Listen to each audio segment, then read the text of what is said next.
¿Qué?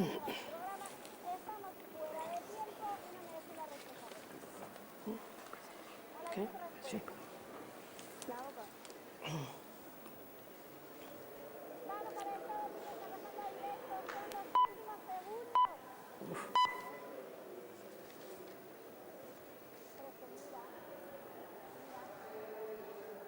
Voy a darle.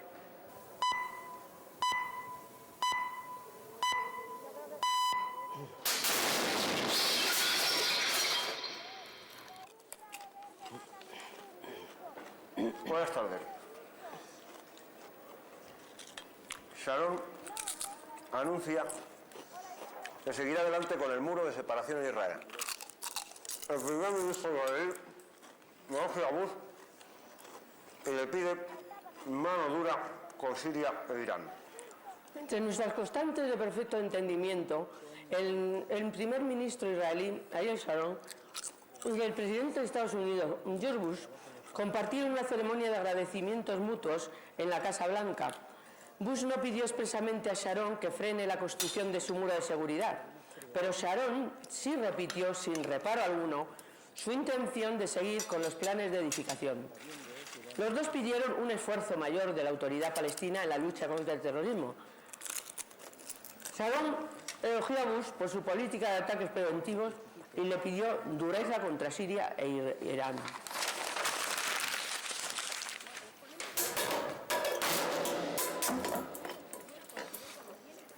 En la pasada guerra de Irak fue lanzada una bomba por cada 800 iraquíes. O una tonelada de explosivos por cada 2.400 ciudadanos de Irak. En total, 20.833 bombardeos entre el 19 de marzo y el 18 de abril. Y de ellos, solo 4 contra supuestos sitios vinculados con actividades terroristas y apenas 102 contra presuntos depósitos de armas de destrucción masiva. Son los datos que incluye el informe oficial de la Fuerza Aérea de Estados Unidos titulado La Operación Libertad Iraquí, en números, disponible en Internet y firmado por el teniente general Michael Mosaddeq, que dirigió la campaña aérea. En total, las fuerzas estadounidenses soltaron 29.199 bombas y misiles sobre el territorio iraquí, es decir, uno por cada aproximadamente 800 ciudadanos de este país. El estudio no recoge el tonelaje pues el mejor que cifra supone que dado que todo el número de unidades de cada modelo de bomba y proyectil lanzado, es posible hacer una idea bastante aproximada de lo que les cayó encima a los habitantes del país durante la guerra, aproximadamente unas 10.000 toneladas de bombas. Esa cifra supone una potencia explosiva similar a la de la bomba atómica lanzada sobre Hiroshima.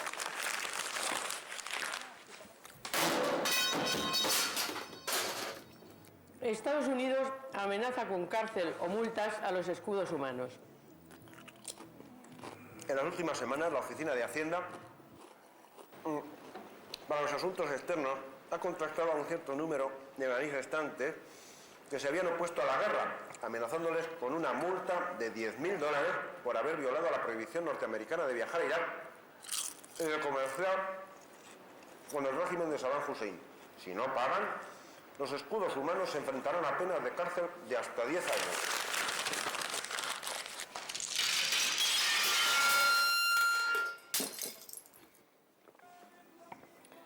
Firmas alimentarias se suman a la lucha contra la obesidad para evitar denuncias. El Centro para la Libertad del Consumidor defiende en su página el derecho personal a elegir lo que se come. El gobierno estadounidense calcula que el 75% de la población adulta del país es obesa, el doble que hace 20 años. En la red ya se habla de epidemia. Las grandes compañías de alimentos deben acabar con los mismos problemas legales que las tabacaleras y por eso han tomado medidas para evitar conflictos judiciales. De momento solo se han producido denuncias individuales, pero estas empresas tiemblan con la idea de las demandas colectivas. John Bazaf, profesor de Derecho de la George Washington University y conocido litigante contra las tabacaleras, ha instado al Congreso a tomar medidas contra los fabricantes de comida rápida.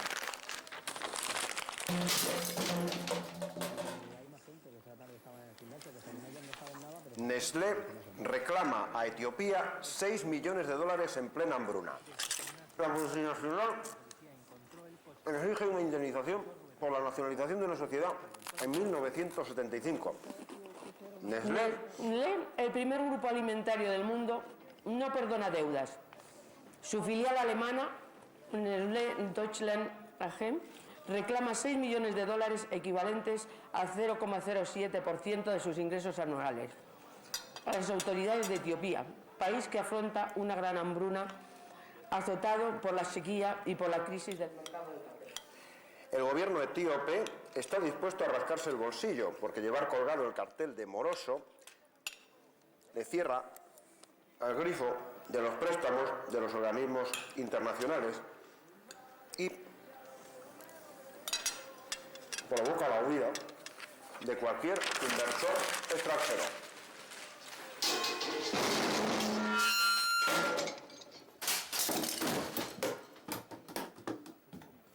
La lucha por la seguridad internacional debería consolidarse con un mayor apoyo a los países en desarrollo.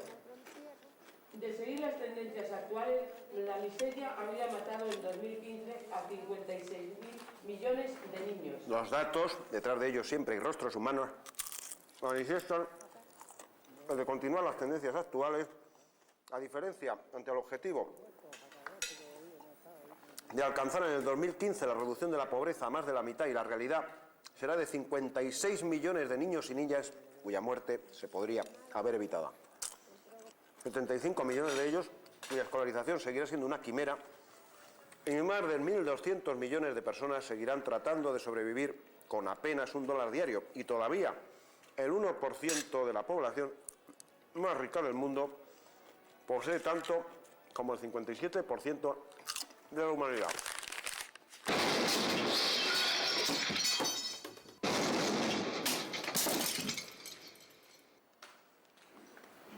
UNICEF revela que 1,2 millones de niños son vendidos cada año. La Agencia de Naciones Unidas denuncia un negocio que produce 8.500 millones de euros anuales a las mafias de traficantes. El tráfico de personas afecta a entre 700.000 y a 2 millones de mujeres y niñas en Centroamérica, 100.000 de ellas para usos sexuales. Medio millón de muchachas son introducidas ilegalmente en Europa. La mayoría procede de Europa del Este. En China, unas 250.000 mujeres y niños son víctimas de este tráfico. Unos 200.000 niños son exportados desde África Occidental. En esta zona, unos 11 millones de niños menores de 15 años son huérfanos por culpa del SIDA. El 60%, el 30% de los niños que ejercen la prostitución en Camboya fueron engañadas u obligadas. En el sureste asiático, el 30% de prostitutas tienen menos de 16 años.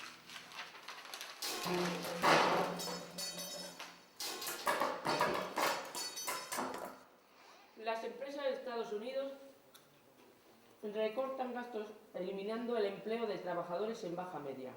Más de la mitad de las empresas de Estados Unidos recorta gastos despidiendo a empleados que están en baja por enfermedad. En un país que carece de un sistema nacional de salud, en el que las empresas tienen que asumir las cargas sanitarias que en otros países asume el Estado, deshacerse de un discapacitado representa de un ahorro entre 5.800 y 9.000 dólares anuales. Los miles de afectados se quedan en una situación ruinosa. Muchos están viendo forzados a vender su casa para pagar las facturas médicas. La medida de despedir a empleados en baja médica la aplican sistemáticamente un 51% de las empresas de Estados Unidos. Un 34% lo hace de forma esporádica y solo un 15% mantiene el seguro médico a los discapacitados permanentes hasta que alcanzan los 65 años y automáticamente obtienen la cobertura de la Seguridad Social de Pensionistas, Medicare. Hasta este momento, la gran mayoría de los despedidos tiene que afrontar los gastos de su bolsillo, a menos que el salario al que por ley tienen derecho, que oscila entre un 60% y un 70% de su sueldo original, les sitúe por debajo del nivel de pobreza y puedan entonces acogerse al seguro público gratuito, el único que se podría asemejar al concepto de seguridad social española.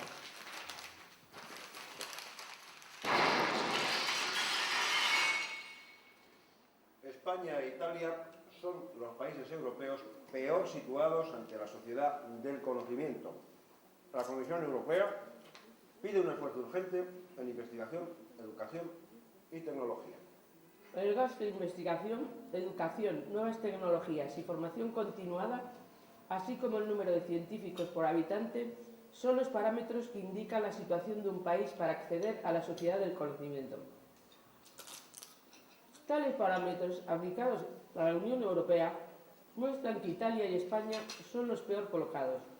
La Comisión Europea, que utiliza por vez primera tales indicadores para analizar la situación, señala la buena posición de países como Dinamarca, Suecia y Finlandia y pide a Italia y España un urgente y suplementario esfuerzo que les rescate del furgón de cola.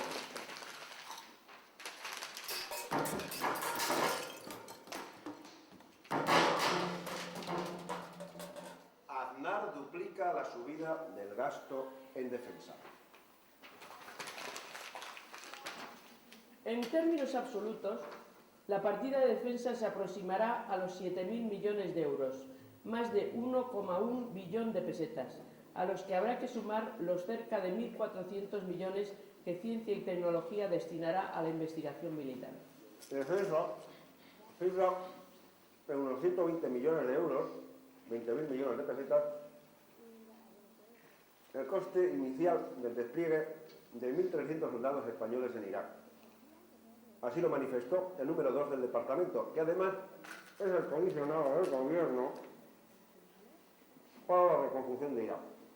La estimación corresponde solo a la misión que desarrollará este contingente hasta el próximo 30 de diciembre. España pagará de su bolsillo estos 120 millones porque Estados Unidos no le ha ofrecido cofinanciar la operación. Por contra, Polonia, que asume el mando de la Brigada Plus Ultra hispano-centro-norteamericana, solo sufragará un tercio de los gastos.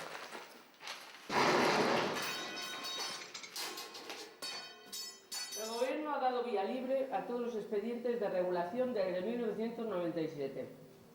Los ajustes de plantilla que estudió el Ministerio de Trabajo crecieron un 64% hasta 2002. El Gobierno no ha rechazado ni uno de los expedientes de regulación de empleo que se le han presentado desde 1997.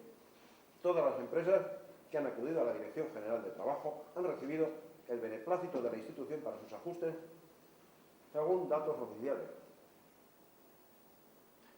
No ha ocurrido lo mismo en los casos resueltos por las autonomías, que rechazaron casi el 6% de los expedientes.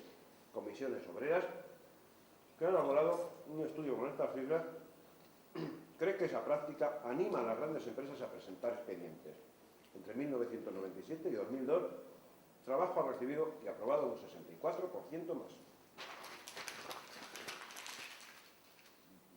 Para Comisiones Obreras, cuando más vas a negociar, las empresas van con una posición de fuerza.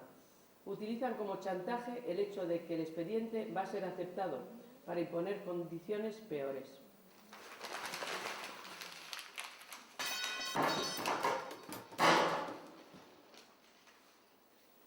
Casi 2 millones de españolas son víctimas de la violencia doméstica. Casi 2 millones de españolas padecen la violencia doméstica, casi siempre provocada por sus maridos, novios o excompañeros. Sin embargo, la gran mayoría de las víctimas no reconoce su situación. Así lo revela la segunda gran encuesta del Instituto de la Mujer.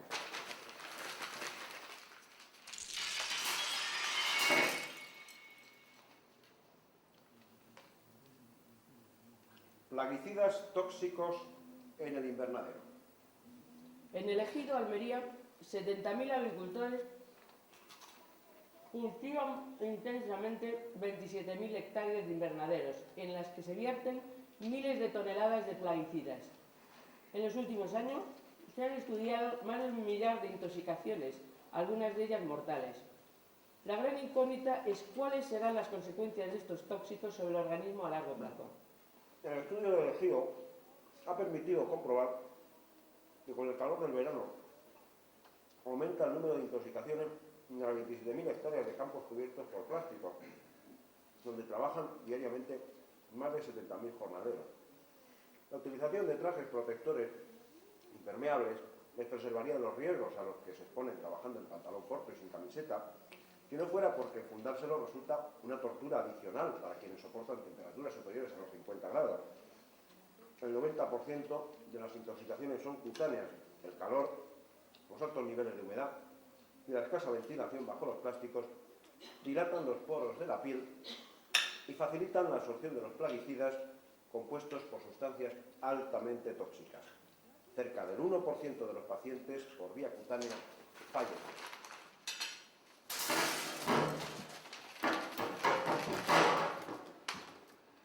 Las muertes por cáncer en España aumentan un 41% en 15 años. El incremento es inferior en 30 puntos a la media de la Unión Europea en ese periodo. Las muertes por cáncer en España han aumentado un 41% entre 1985 y 2000, según datos recogidos en el último número de la revista Annals of Oncology. La cifra es la peor de toda la Unión Europea. En el mismo periodo, los fallecimientos por tumores crecieron un 11% en los 15. La cifra también es muy mala si se descuenta el efecto del envejecimiento y el aumento demográfico. En ese caso, el número de muertes en España es un 6% mayor que el peor de los escenarios previstos en 1985, el que suponía que no se iba a llevar a cabo ningún tipo de programa de prevención.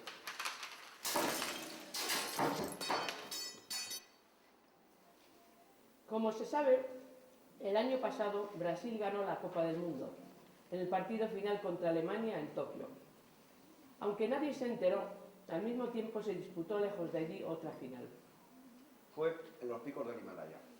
Midieron sus fuerzas las dos peores selecciones del planeta, la última y la penúltima en el ranking mundial, el reino de Bután y la isla caribeña de Montserrat. El trofeo era una gran copa plateada que esperaba a orilla de la cancha. Los jugadores, todos anónimos, ningún famoso,